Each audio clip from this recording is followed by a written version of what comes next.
అందరికీ welcome back to our channel Sudharchana Reddy. నేను అర్చన. అందరు ఎట్లరు బాగురా? సో మేమైతే బాగున్నాం. ఈ వీడియో ఏంటంటే మేము పండగ అప్పాలు మొదలు పెట్టేసినాం అన్నట్టు. ఈరోజు సకినాలు వేస్తున్నాము. సో సకినాల వ్లాగ్ ఇది. సో సకినాలు ఎట్లా చేస్తున్నాం ఏంది, అసలు ఇద్దరు పిల్లలు చేయనిస్తారా చేయనియరా? మొదలైతే పెట్టినాం కానీ ఎక్కడి వరకు పోతుందో తెలీదు. సో ఈ పిల్లలతో ఎట్లా చేస్తాం ఏంది అనేది మీరు ఈ వీడియోలో ఎడబోతున్నారు అన్నట్టు. అండ్ వీడియోలోకి వెళ్ళే ముందు నాకు చిన్న రిక్వెస్ట్, మీరు కనుక మన ఛానల్ని సబ్స్క్రైబ్ చేయకపోతే ప్లీజ్ సబ్స్క్రైబ్ చేసుకోండి మన ఛానల్ని. మీకు ఈ వీడియో ఎట్లా అనిపించింది అనేది నాకు కింద కామెంట్ సెక్షన్లో కామెంట్ చేయండి. And let's get in to the video. దొడ్డు బియ్యం తీసుకొని వాటిని 2 సార్లు మంచిగా వాష్ చేసుకోండి. అండ్ అట్లనే వాటిలో నూకలు లేకుండా పట్టుకోండి. నూకలు లేకుండా పట్టుకుంటే ఏంటంటే నూనె ఎక్కువ గుంజదంట. అందుకని నూకలు లేకుండా జల్లెడ పట్టి వాటిని 2 సార్లు వాష్ చేసి కడిగి ఒక 4 నుంచి 6 గంటల వరకు వాటిని ఆ నీళ్ళలో నానబెట్టి తర్వాత నీళ్ళు వంచేసి ఇట్లా ఒక కాటన్ క్లాత్ తీసుకొని దాంట్లో ఆరబెట్టుకోవాలన్నట్టు. దొడ్డు బియ్యం ఎందుకంటే మంచిగా ఉంటాయి, టేస్ట్ బాగుంటుంది అని, క్రిస్పీగా వస్తాయని దొడ్డు బియ్యంతో చేస్తారు. బియ్యాన్ని ఇట్లా గంట సేపు ఆరబెట్టేసేయాలి. ఇట్లా చేయికి పదని అంటుంది అన్నట్టు. బియ్యానికి ఉన్న తడి మన చేయికి అంటకపోతే ఇక ఆరిపోయినట్టే బియ్యం. ఒక గంట సేపు ఆరబోస్తే ఆరిపోతాయి. సో ఇట్లా ఆరిపోయిన బియ్యాన్ని ఇంకా పట్టించుకొస్తే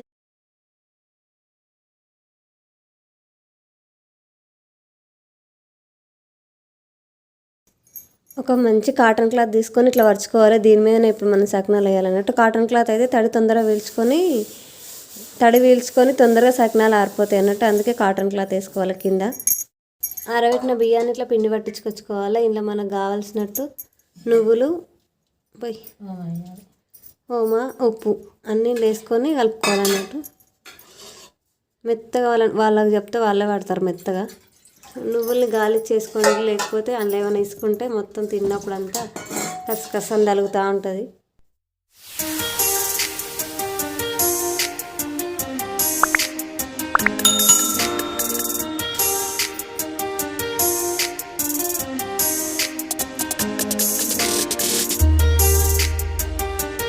నీళ్ళు పోసుకొని కలుపుకోవాలి. మళ్ళీ కొన్ని నీళ్ళు పోసుకుంటూ ఈ పిండిని కలుపుకోవాలి. ఎంత లూజ్గా కలిపినా కూడా మళ్ళీ టైట్ అయితేనే ఉంటుంది. గాలి మంచిగా కలుపుకోవాలి. దాన్ని ఈ కన్సిస్టెన్సీలో ఉంటే సరిపోతుంది. ఫస్ట్ మా అమ్మ మొదలు పెడుతుంది, ఎందుకంటే నేను మొదలు పెడితే కావు కాబట్టి మా అమ్మ మొదలు పెడుతుంది.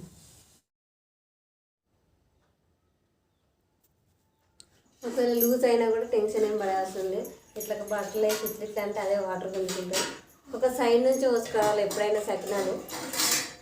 మిడిల్లో పోసినాం అనుకో చుట్టూ వేయరాదు. ఒక సైడ్ నుంచి పోసుకొస్తే ఒక పక్కగా ఉంటుంది అన్నమాట. కలుపుకున్న పిండిని ఇట్లా ఒక దాంట్లో మన చేతికి అనుకున్న దాంట్లో గిన్నెలకు తీసేసుకొని ఇంకా చేతులకు ఇట్లా పిడికిట్లా సరిపోయేంత తీసేసుకోవాలి. పిండి ఇట్లా వడదింపుకుంటూ పోసుకోవడమే. చాలా రోజులు అవుతుంది పోసి, అస్సలు వస్తలేదు. సో ట్రై చేస్తున్నా. ఇయర్స్ అయిపోతుంది. అసలు నా పెళ్ళైన నుంచి ఇదే ఫస్ట్ టైం పోయలేదు. అసలు పెళ్ళైన నుంచి వేయలేదు. ఇప్పుడే ఫస్ట్ టైం వస్తున్నా. అంటే పోయడం వచ్చు కానీ పెళ్ళైన నుంచి ఇదే ఫస్ట్. సో ఏదైనా ప్రాక్టీస్ లేకపోతే పోతుంది కదా. ఇది కూడా అట్లనే అవుతుంది. ఒక 2-3 పోసేదాకా అట్లనే వస్తూ ఉంటుంది. సో ఇట్లా 2 వరుసలు పోసేసి ఇంకోవాలి. ఇట్లా వస్తే ఇట్లా ఏమంటారు గ్యాపులు వస్తే ఈ పిండిని ఇట్లా వచ్చేసుకోవాలి. కాకపోతే సన్నగా పోయాలి. మరి లావుగా వస్తున్నా. ఒక 2-3 పోస్తే సెట్ అయిపోతుంది. మా చిన్నప్పుడు అయితే ఇది ఒక పోటీలా ఉంటుండే. ఇప్పుడంటే అందరము ప్రతి పండుగకు ఈ పండుగకు ఇదే వేసుకోవాలి, ఆ పండుగకు అవే వేసుకోవాలని ఎవరు అనుకోవట్లేదు కదా. సో అన్ని పండుగలకు అందరం అన్నీ వేసుకున్నాం కాబట్టి పెద్దగా స్పెషల్ ఏమి అనిపించట్లేదు. బట్ మా చిన్నప్పుడు అయితే ఏ పండుగ వస్తే అది అప్పాల పండుగ వచ్చేదాకా, అంటే సంక్రాంతి వచ్చేదాకా అప్పాలు వేసుకోకపోయే వాళ్ళము. సంక్రాంతిలో తొలి ఏకాదశి వస్తే తప్ప అప్పాలు వేసుకోకపోదుము. సో ఇది అబ్బాయి ఇప్పుడు అప్పాల పండుగ ఎప్పుడు వస్తుందో అని ఎదురు చూస్తుంటుంది చిన్నప్పుడు. ఇప్పుడు పండుగ కాదు అసలు, చేయడానికే బద్ధకం. పండుగ ఎందుకు వస్తుందిరా అని అనుకుంటున్నాము అందరము. నా చిన్నప్పుడు అయితే నేను ఎవరు సకినాలు వస్తే వాళ్ళ ఇంటికి పోయి పోసేదాన్ని. ఎందుకంటే నేర్చుకోవడం ఇష్టం కదా. సో అందుకని వాళ్ళ ఇంటికి పోయేదాన్ని నేర్చుకుందామని. అంత ఇంట్రెస్ట్ ఉండదు. ఏదన్నా చేద్దామంటే ఖచ్చితంగా ఎంతమంది పోస్తే అంతమంది. ఒక్కో రోజు ఒక్కోళ్ళు పోస్తుంటారు కదా. ఇట్లా హెల్ప్ చేసుకుంటూ పోసుకునే వాళ్ళం అన్నట్టు. ఈరోజు మీరు పోయి రేపు మేము పోస్తాము, అందరం కలిసి పోసుకుందాం అన్నట్టు అట్లా అనుకుంటూ పోసుకునేటోళ్ళు. బట్ ఇప్పుడు ఏంటంటే ఎవరి స్వార్థం వాళ్ళే. ఎవరైనా మనం ఇంట్లో అప్పాలు వేసుకున్నాం అనే సంగతి పక్కింటి వాళ్ళకి కూడా తెలియదు. అట్లా అయిపోయింది. చిన్నప్పుడేమో ఎవ్వరు అప్పాలు ఫస్ట్ చేసుకుంటే అది వాళ్ళే ఫస్ట్ నుంచి తినుకుంటూ బయట తిరిగేటోళ్ళం కదా చిన్నప్పుడు. అమ్మ వాళ్ళు అప్పలు చేసుకుర్రే, మనం ఎప్పుడు చేసుకుందాం అని మా అమ్మను కొరేస్తుండమి. పాపం రాత్రి పూట పొద్దంతా పని వేయించి రాత్రి చేస్తుండే అప్పలు మా అమ్మ. చిన్నప్పుడు బాగా ఎక్కువ నైట్ పూట పొద్దంతా పని వేయించి అలా రాత్రి అప్పలు కూడా చేస్తుండే. సకినాలు అయితే ఎవరన్నా నాకు వేయడం వచ్చేంతవరకు ఎవరినో ఒకరిని పోయినకి రాండి అని బతలాడాల్సి వచ్చిండే. సో అది చూసి నేను నేర్చుకున్నాను ఖచ్చితంగా. సో సకినాలు వేయడం రావాలి, మా అమ్మ ఎందుకు వేరే వాళ్ళని బతలాడాలని నేను పట్టి నేర్చుకున్న సకినాలు వేయడం. బట్ ఎందుకు మర్చిపోయానంటే అసలు మా అత్తగారి సైడ్ అయితే సకినాలు అంటేనే తెలియదు వాళ్ళకి. వాళ్ళు అస్సలు పోసుకోరు సకినాలు. అందుకే మా వారికి ఇష్టమని పోసుకుంటున్నాం. ఇప్పుడు ఎట్లా అమ్మ వాళ్ళ ఇంటికనే ఉన్నా కదా, ఆయన పండగకి ఇక్కడికి వస్తాడు కాబట్టి పోసుకుంటున్నాము. పిల్ల వండుకుంటాం మంచిగా. సో ఇదే దొరికిన ఛాన్స్ అని ఇక చేసేసుకుంటున్నాం. ఎందుకంటే వాళ్ళు లేస్తే ఇక చిన్న పాప ఏడుస్తూ ఉంటుంది, పెద్ద పాప నేను కూడా చేస్తూ ఉంటుంది. అందుకని ఇక లేవక ముందుకే చేసేసుకోవాలి. సారెలు పోస్తే కూడా ఖచ్చితంగా పెడతారు మా సైడ్. అంటే వడి బియ్యం ఇట్లా పోస్తారు అనుకో, ఇవి కూడా ఇట్లా లెక్కతోటి 100, 500, 200 అని ఇట్లా పెట్టుకుంటూ ఉంటాం అన్నట్టు. సో ఇట్లా చూసిరా ఫస్ట్ దానికి దీనికి ఎంత తేడా ఉంది, కొంచెం ప్రాక్టీస్ తప్పింది అంతే. పోయడం వచ్చి కొందరు వంకలు కూడా వస్తారు, కానీ నాకు ఆ వంకలు వేయడం రాదు. ఇదే పెద్ద గగనం పోయడం. చిన్నగా కావాలంటే చిన్నగా, పెద్దగా కావాలంటే పెద్దగా. ఇట్లా ఏమంటారు, సారెలు పోసేటోళ్ళకి అయితే పెద్దగా పోసి ఇట్లా ఈ రౌండ్లు అనేది ఎక్కువ పోసి వాటి మీద వాళ్ళ పేర్లు కూడా రాస్తారు. సో అట్లా కూడా ఒకటి లాస్ట్లోపు ఒకటి ట్రై చేద్దాం. అట్లా మనం కూడా పిల్లల పేర్లు రాద్దాము. నేను కూడా అట్లా రాస్తాను ఒకటి పెద్దగా. సో పెద్దగా రాస్తే ఏంటంటే ఇట్లా వేసేటప్పుడు బాగానే ఉంటుంది, వారిపోయినాక తీస్తాం కదా, ఆయన తెచ్చుకోబోతుంటాయి అన్నట్టు. అందుకని అట్లా పోయాలంటే అస్సలు మనసు ఒప్పదు. అవి విరిగిపోతే ఇంకా ప్రాణం పోయినట్టు అంత అనిపిస్తుంది. అందుకని సో ఇట్లా అన్నీ ఇట్లా పోసేసుకోవాలన్నట్టు మన వీలుని బట్టి. సో నువ్వులు అయితే ఎన్ని ఎక్కువ పోసుకుంటే ఆ టేస్ట్ అంత బాగుంటుంది. మా అమ్మ అయితే నువ్వులు ఇంట్లోనే కాదు గారప్పలలో కూడా నువ్వులే ఎక్కువ ఉంటాయి. అందరూ అంటారు మీ అప్పలలో నువ్వులే కనబడితే టేస్ట్ బాగుంటుందని. నువ్వులు ఎక్కువ వస్తుంది మా అమ్మ. ఇష్టం మా అమ్మకి, నాకు కూడా అట్లా పోయడం ఇష్టం. మా పాప షాక్ అవుతుంది ఇవి చూసి, ఇవేంటి అని. అది తెలియదు ఇంతవరకు. అంటే మా ఊరి నుంచి చేసి డైరెక్ట్ తినడం తెలుసు, కానీ ఇట్లా పోస్తుండే చూడడం అయితే ఇదే ఫస్ట్. ఆమె ఎప్పుడు చూడలేదు. పోయినసారి పండగకి మా అత్తయ్య వాళ్ళ ఇంటికానే ఉన్నాము. సో ఆడ పోయారు చెప్పినట్టు, మా అత్తయ్య వాళ్ళ ఇంటి సైడ్ పోయారు కాబట్టి ఆమెకు తెలియదు. సో ఇట్లా అన్నీ పోసేసుకోవాలి. ఫైనల్గా పోస్ట్ అయితే కంప్లీట్ అయిపోయింది. వీటిని ఒక 1 అవర్ వదిలేస్తే ఆరిపోతుంది.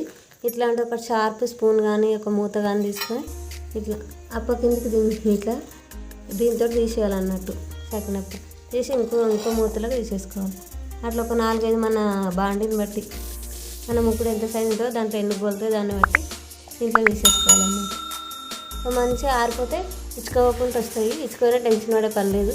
మళ్ళీ వేసేసుకోవచ్చు. కొన్ని వాటర్ చుక్కలు చల్లుకుంటే మళ్ళీ వేసుకోవచ్చు. ఒక 4-5 తీసుకొని ఇంకా మనం డీప్ ఫ్రై చేసుకోవచ్చు. సో ఆరిపోయినాయి అన్నట్టుగా. మనం కాటన్ క్లాత్ వేసినాం కదా కింద, తడంతా అది విడిసేసుకుంటాయి. సో గాలికి ఇవి ఆరిపోతాయి. అయినాక అలా డీప్ ఫ్రైలోకి ఇవన్నీ వేసేస్తే గోలడానికి మస్తు టైం పడుతుంది. కొంచెం లేట్ ప్రాసెస్. పోతే టకటకన అయిపోతాయి, అని గోలడే లేట్ అవుతుంది. సో లేట్గా గొలుతాయి అన్నట్టు, కొంచెం స్లో ప్రాసెస్లో గొలుతూ ఉంటాయి.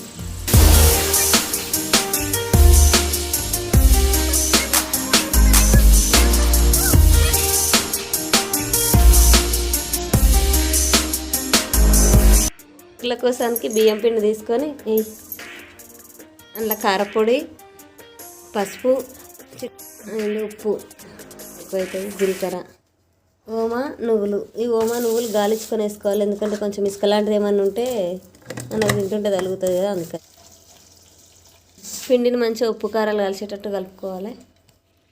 కొన్ని నీళ్ళు పోసుకుంటూ పిండిని కలుపుకోవాలి.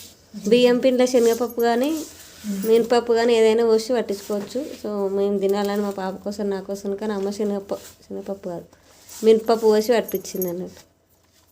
టేస్ట్ మంచిగా ఉంటాయి అని మినపప్పు పోస్తే బలం అని. శనగపప్పు పోస్తే ఏంటంటే మోషన్స్ అవుతాయి, కొన్ని ఎక్కువ తింటాయి అని. మినపప్పు ఇష్టం ఉన్న శనగపప్పు కూడా పోసుకుంటారు. ఈ కన్సిస్టెన్సీ వచ్చేంత వరకు పిండిని మంచిగా ఒత్తుకోవాలి.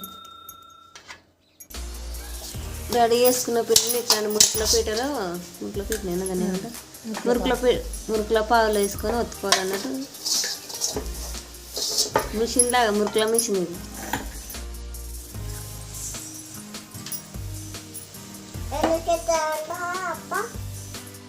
మురుకుల పాలు పోసిన పిండిని ఇట్లా రౌండ్గా దింపుకుంటూ మురుకుల షేప్లో ఒత్తుకోవాలంతే.